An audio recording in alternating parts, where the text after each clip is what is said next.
Hey hello guys, welcome back to another video. இன்னைக்கு இந்த வீடியோவில் எதை பற்றி பார்க்க போகிறோம்னு சொல்லி பார்த்தீங்கன்னா, நம்ம ஏஆர் மூவிலேருந்து பார்த்தீங்கன்னா சீன் 4 தான் இன்னைக்கு நம்ம ரியாக்ட் பண்ணியிருக்கோம். ஏற்கனவே வந்து பார்த்தீங்கன்னா சீன் 3 வரைக்கும் நம்ம அப்லோட் பண்ணியிருக்கோம். பார்க்காதவங்க கண்டிப்பாக விசிட் பண்ணி பாருங்க. சீன் 3ல வந்து பார்த்தீங்கன்னா நம்ம கீர்த்தி செட்டி வந்து பார்த்தீங்கன்னா நம்ம அழகாக வந்து பார்த்தீங்கன்னா க்யூட்டாக வந்து பார்த்தீங்கன்னா காமிச்சிருப்பாங்க. நம்மள அவங்க வந்து அழகாக க்யூட்டாக காமிச்சிருப்பாங்க. அவங்கள தான் வந்து பார்த்தீங்கன்னா லவ் பண்ண போறா என்னன்னு சொல்லிட்டு தெரியல. நம்ம ஐஸ்வர்யா ராஜேஷும் வந்து பார்த்தீங்கன்னா காமிச்சாங்க. அதுக்கப்புறம் வந்து கீர்த்தி செட்டி வந்து பார்த்தீங்கன்னா காமிச்சாங்க. இதில் யாரை கல்யாணம் பண்ண போறான்னு சொல்லிட்டு தெரியல. அதுக்கப்புறம் அந்த விளக்க எடுக்கலாம்னு சொல்லிட்டு நம்ம வில்லன் வந்து பிளான் பண்ணிட்டு இந்த விளக்கு எடுத்துட்டு தான் நான் போவேன் அப்படிங்கிற மாதிரி வந்து பிளான் பண்ணியிருக்காங்க. அதோட வந்து பார்த்தீங்கன்னா அந்த சீனை வந்து நம்ம கட் பண்ணியிருப்போம். ஓகே, நம்ம அடுத்த என்ன வந்து பார்த்தீங்கன்னா ஓகே, நம்ம வீடியோக்குள்ள போகலாம். வீடியோக்குள்ள போகிறதுக்கு முன்னாடி இன்னும் நீங்கள் நம்ம சேனல் வந்து சப்ஸ்கிரைப் பண்ணால் கண்டிப்பாக சப்ஸ்கிரைப் பண்ணி சப்போர்ட் பண்ணுங்க. மறக்காம இந்த வீடியோக்கு ஒரு லைக் பண்ணுங்க. வாங்க வீடியோக்குள்ள போகலாம்.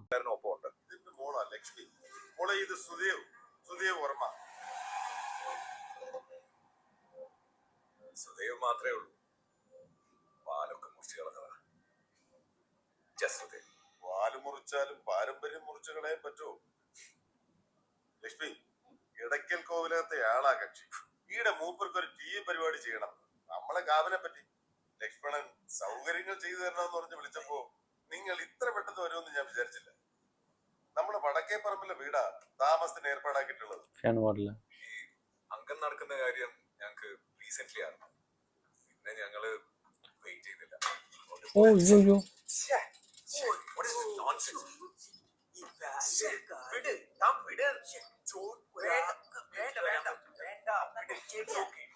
കുഴപ്പമില്ല. ഫാന് വേണമെന്നില്ല. വേണ്ട. മാറാനാണെങ്കില് പ്രയാസമില്ല. എന്റെ ഷർട്ടും തരാം. അതെ, കറക്റ്റ് ഫിറ്റ് ആയിരിക്കും. കുഴപ്പമില്ല, വണ്ടിയിലുണ്ട്. ആ ദേശത്തെ ഒരു കവല. അവിടേക്ക് എത്തുന്ന അജയൻ. എന്റെ പൊന്നജയ, ആംപ്ലിഫയർ ഒന്ന് ശരിയാക്കി തരാ. എത്ര കാലമായി പറയുന്നത്. 2 ദിവസം കഴിഞ്ഞിട്ട് നോക്കാം. നീ പോവല്ലേ? നീ ഇപ്പൊ പോയ അടുത്ത ഉത്സവത്തിനെ 2 ദിവസംனா ചെയ്തില്ലേ? 2 വർഷം. പോലീസിന്റെ നല്ല കണക്കിന് കിട്ടിയതാ കേട്ടെ. കള്ളന്റെ സൗകര്യക്കേടുകൊണ്ട് നാട്ടുകാർക്ക് ജീവിക്കാൻ പറ്റണ്ട. ഗണപതി കല്യാണം പോലെ ആയിക്കൂടാ കേട്ടോ. എന്നാച്ചാ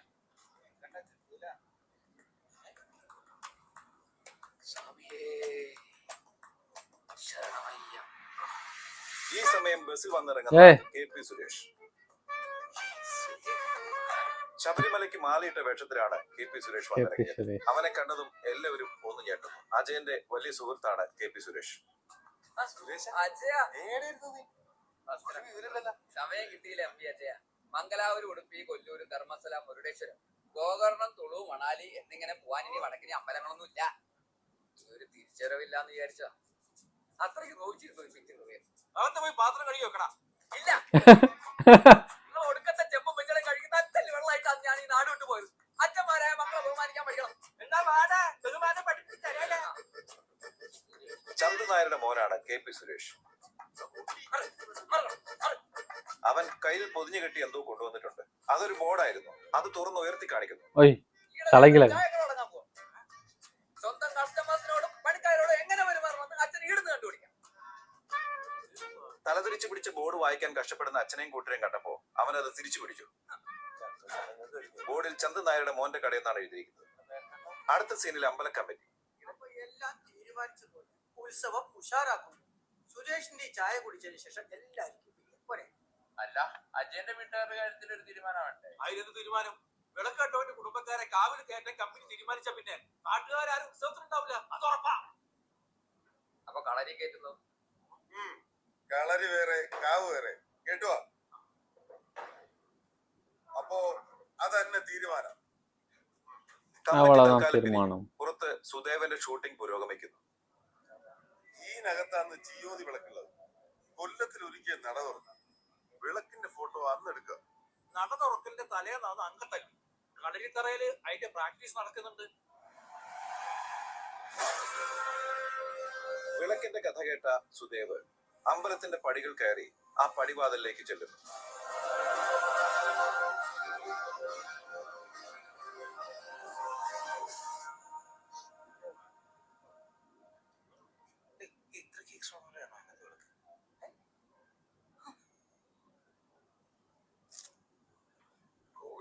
പഴയ ഡോക്യുമെന്റ്സിൽ ഈ വിളക്കിനെ കുറിച്ചുള്ള വളരെ ഇൻട്രസ്റ്റിംഗ് ആയ കാര്യങ്ങൾ ഉണ്ടായിരുന്നു. ബട്ട് ഞാൻ അതിന് അത്ര ഇമ്പോർട്ടൻസ് കൊടുത്തിരുന്നില്ല. ഇപ്പൊ റീസെന്റ് ബ്രിട്ടീഷ് ആർക്കൈവ്സിൽ നിന്ന് ഈ വിളക്കിനെ കുറിച്ച് അറിഞ്ഞ ഒരു ടീം എന്നെ വന്ന് കണ്ടിരുന്നു. അടുത്ത മാസം ലണ്ടനിൽ വെച്ച് ഒരു ഓപ്ഷൻ ഉണ്ട്. ഞാൻ അവർക്ക് കൈ കൊടുത്തു. ഉറച്ച തീരുമാനങ്ങളുമായി സുദേവും കൂട്ടുകാരനും മുഖത്തോട് മുഖം നോക്കി. പിന്നീട് സുദേവ് വിളക്കിരിക്കുന്ന കാവിന്റെ ഒരു ചിത്രം തന്റെ ക്യാമറയിൽ പകർത്തുന്നു. ഇതിന്റെ ഉള്ളിലുള്ള വിളക്ക് ഒരു മൂല്യമിടാൻ പറ്റാത്ത ഹിഡൻ ട്രഷറാ. It's invaluable. നിഗൂഢമായ ചില പദ്ധതികളുമായിട്ടാണ് സുദേവും കൂട്ടരും നാട്ടിലെത്തിയിരിക്കുന്നത്. എന്തിനായാലും ഞാനും ആ വിളക്കിന് അവകാശിയാണല്ലോ. എന്ത് തന്നെ തടസ്സങ്ങൾ വന്നാലും ഞാൻ ആ വിളക്ക് എടുത്തിരിക്കും.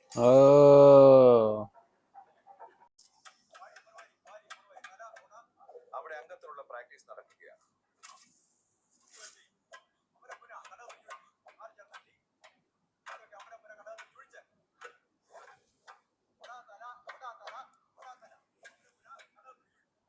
നേരത്തെ ഞാൻ പറഞ്ഞ ചെക്കൻ അജയ്.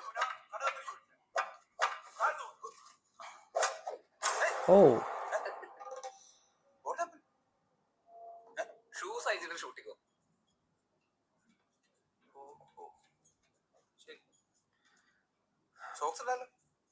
സോക്സ് ഇടാം. ഈ പ്രകാശനാണ് നമ്മ കൊണ്ടിട്ട് ഇപ്രാവശ്യം അംഗത്തലിന് കളത്തിലിറങ്ങുന്നത്. കഴിഞ്ഞ പ്രാവശ്യം പ്രകാശൻ തന്നെ ആയിരുന്നു എഞ്ചോടിഞ്ച് തല്ലിയിട്ടാത്ത പറ്റത്. പ്രാവശ്യം പ്രകാശൻ രണ്ടും കൽപ്പിച്ചിട്ട് തന്നെയാണ്.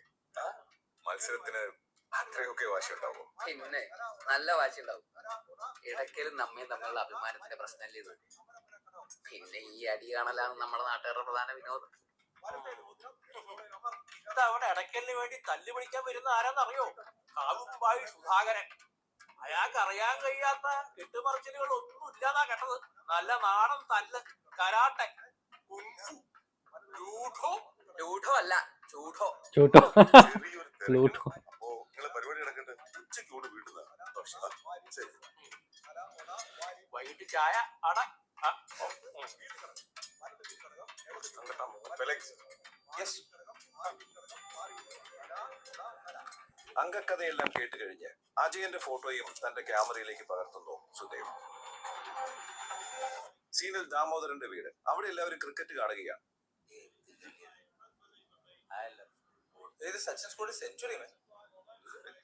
സൂപ്പർ. Minimum records. ഈടെ ആരും ഇത് കാണലൊന്നുമില്ല. പിന്നെ ലക്ഷ്മി കാണാം. ഈ കൊട വെച്ചത് തന്നെ ഇവള് പറഞ്ഞിട്ടാ. അല്ല, SI എന്ത് പറഞ്ഞിട്ടാ വ്യാജനെ വിട്ടത്? SI സ്റ്റേറ്റ്മെന്റ് എടുത്ത് വിട്ടിട്ടുണ്ട്. എപ്പോ വിളിച്ചാലും പോണ്ടി വരും. ആ ചന്ദ്രൻ ശരിക്ക് വിറപ്പിച്ച് വിട്ടിട്ടുണ്ട്. അതല്ലേ പേടിയുടെ കാര്യം ചോദിക്കേ. ഞാൻ നോക്കാം. സിഗ്നൽ പോയിട്ടുണ്ടാവും.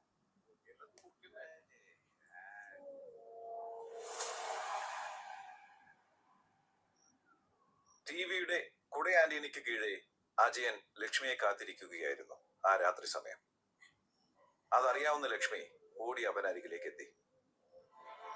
എങ്ങനെ വന്നു? എനക്ക് എങ്ങനെയും വരാലോ. കള്ളൻ. ഞാൻ തമാശക്ക് വിളിച്ചാട്ടോ. ആ വിളി കേട്ട് വിഷമിച്ചു നിൽക്കുന്ന അജയന്റെ നെഞ്ചിലേക്ക് അവൾ ചാഞ്ഞു. അവൾ അവനെ കെട്ടിപ്പുണർന്നു. എന്തെല്ലാം പേർക്കും ചെളിയോ? ഇത് മേത്ത് പറ്റാവോ? ആയിക്കോട്ടെ, ഒരു മിനിറ്റ് ഇങ്ങനെ അനങ്ങാതെ നിൽക്കട്ടെ. ഞാൻ അത്രയ്ക്ക് ടെൻഷൻ അടിച്ചിരുന്നു. എനക്കറിയാറും വരുമെന്ന്.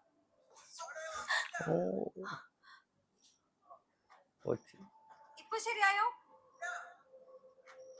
ഇപ്പോഴോ?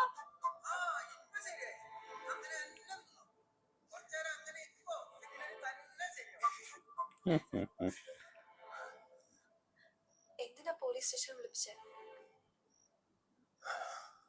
പാരമ്പര്യ വൈദ്യം എന്നെല്ലാം പറയുന്ന പോലെ പാരമ്പര്യ കള്ളൻ. മണിയന്റെ പാരമ്പര്യം അത്ര മോശമൊന്നുമല്ല. എത്ര കഥകൾ കേട്ടിട്ടുണ്ട്. കഥയല്ലോ ജീവിതം. എനക്കാ പാരമ്പര്യ ഒരു സൂര്യക്കേടാ. അനുഭവിക്കുന്നത് നമ്മയൊന്നല്ല. ഞാൻ സമാധാനിപ്പിക്കാൻ പറഞ്ഞല്ലേ. പോട്ടെ. ஐயோ பூச்சி போச்சு.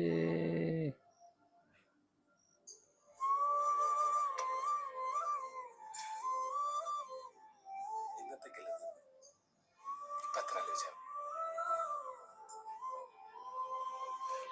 മോളെ ஐயோ ഇതൊക്കെ ആ കുട്ടപ്പൻ നോക്കൂലേ? എന്നാലും വീട്ടിൽ വരുന്നവരുടെ താല്പര്യം നോക്കി പെരുമാറുന്നത് തറവാടിത്തത്തിന്റെ ഗുണ. മോളുവാ. ഏതായാലും അച്ഛന്റെ ശ്രദ്ധയിൽപ്പെടാതെ രക്ഷപ്പെട്ടെന്നുള്ള ആശ്വാസം അവളുടെ മുഖത്തുണ്ടായി. லேசா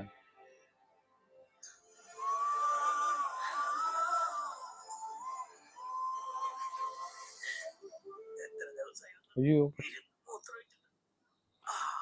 என்ன சொல்றாரு? കാര്യസ്ഥനായ കുട്ടപ്പൻ മൂത്രമൊഴിക്കുന്ന സമയത്താണ് ആരോ ചാക്കും തലയിൽ മൂടി പോകുന്നത് കണ്ടത്.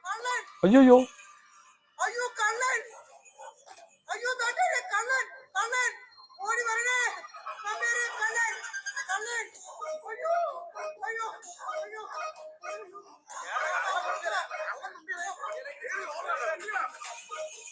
എല്ലാവരും കള്ളനെ പിടിക്കാനായി പരക്കം പായുകയാണ്. ஐயோ കള്ളൻ ഓടുന്നതിന് പുറകെ അജയനും ഓടിക്കൊണ്ടിരിക്കുകയാണ്. പുറകെ നമ്പ്യാരുടെ ചിങ്കിടികളും, ഒപ്പം സുദേവും കൂട്ടരും.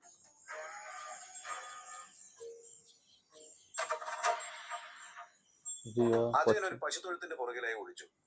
ആ സമയത്ത് ആ വീട്ടുകാരൻ ഉണർന്ന് വാതിൽ തുറന്ന് പശുത്തൊഴുത്തിലേക്ക് നോക്കി. ஐயோ போச்சு. ആരടാ തോച്ചില്? പശുവിന്റെ കഴുത്തിലെ മണിയം വലിച്ചു പറിച്ച് അജയൻ ഓടി. ആരടാ തോച്ചില്? അങ്ങനെ അജയൻ സ്വസ്ഥമായി വഴിയിലൂടെ നടക്കുമ്പോൾ പെട്ടെന്ന് പോലീസ് വാഹനം മുന്നിൽ വന്നു നിന്നു. അജയൻ മണി വലിച്ചെറിഞ്ഞു. എന്താടാ?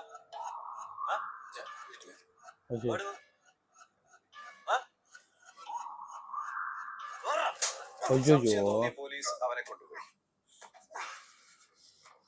നന്നായി ഉപദ്രവിച്ചു. വീട്ടിൽ കയറി നീ എന്നെ ഇപ്പൊ സമ്മതിച്ചോ? നിന്നെ ചെമ്പിയെ ചവിട്ടി പിടിക്കും. പിന്നെ ആരാ? നിന്റെ അച്ഛന്റെ കള്ളത്തിന്റെ മണിയനാ? ഇതുവരെ പെട്ടത് മുഴുവൻ നീ വന്നേ തൊഴിൽ. ഇല്ലെങ്കിൽ പിന്നെ പോലീസുകാരാണെന്ന് പറഞ്ഞാൽ ഞാൻ എന്തിനാണ് ഇരിക്കുന്നത്? എന്റെ മുമ്പ് നിന്ന് കഷ്ടി രക്ഷപ്പെട്ടതാ. എന്നിട്ട് അയ്യുഭാവം കളിക്കാൻ നീ ഓയ്. വരട്ടോ, നാളെ എസ് ഐ വന്നിട്ട് തീരുമാനിക്കാലോ. ഞാനല്ല സഭൻ.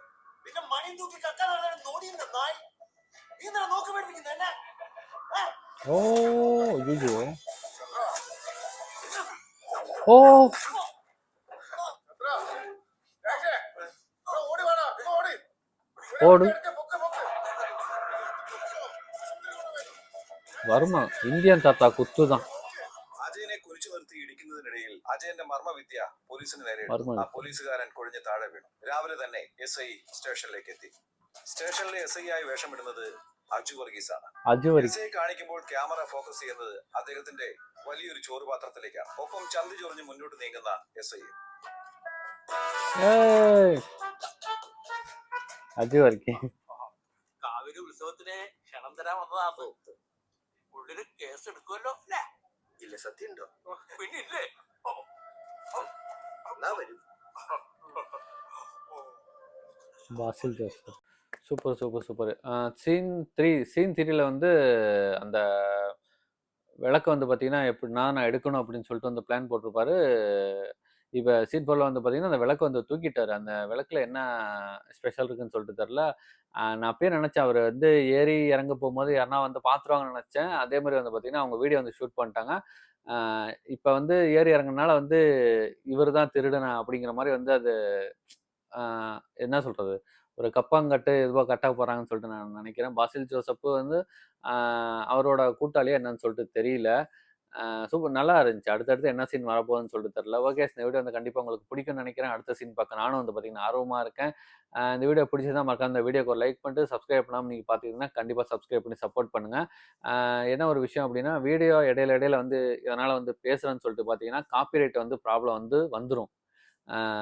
வீடியோவோட ரிவ்யூக்கும் வீடியோவோட ரியாக்ஷனுக்கும் முதல்ல அர்த்தத்தை வந்து பார்த்தீங்கன்னா நீங்கள் தெரிஞ்சுக்கங்க.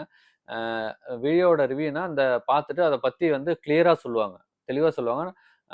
அதுக்கெலாம் வந்து பார்த்தீங்கன்னா நிறைய பேர் இருக்காங்க. நம்ம வந்து பார்த்தீங்கன்னா ஜஸ்ட் வந்து பார்த்தீங்கன்னா ரியாக்ஷன், அந்த வீடியோ பார்க்குறது, அந்த வீடியோவில் நம்ம பார்த்ததை ஒரு சில வார்த்தை தான் வந்து பார்த்தீங்கன்னா சொல்கிறது. ஃபுல்லாக சொன்னால் வந்து பார்த்தீங்கன்னா கிட்டத்தட்ட வந்து பார்த்தீங்கன்னா எப்படி சொல்கிறது, சொல்லிக்கிட்டே இருக்கலாம். அந்த இதே பத்தாது. ஃபோனோட கெப்பாசிட்டியே வந்து பார்த்தீங்கன்னா ஸ்டோரேஜ் ஃபுல்லுன்னு சொல்லிட்டு வந்துடும்.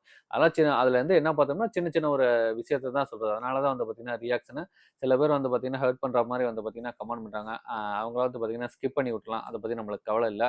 நம்ம அடுத்தடுத்து என்ன சீன் வரப்போகுதுன்னு சொல்லிட்டு நம்ம நெக்ஸ்ட் வீடியோ பார்த்துட்டு அதுக்கப்புறம் அதை பற்றி பேசுவோம். ஓகே, இதுபோல் நல்ல வீடியோ நெக்ஸ்ட் சந்திப்போம்.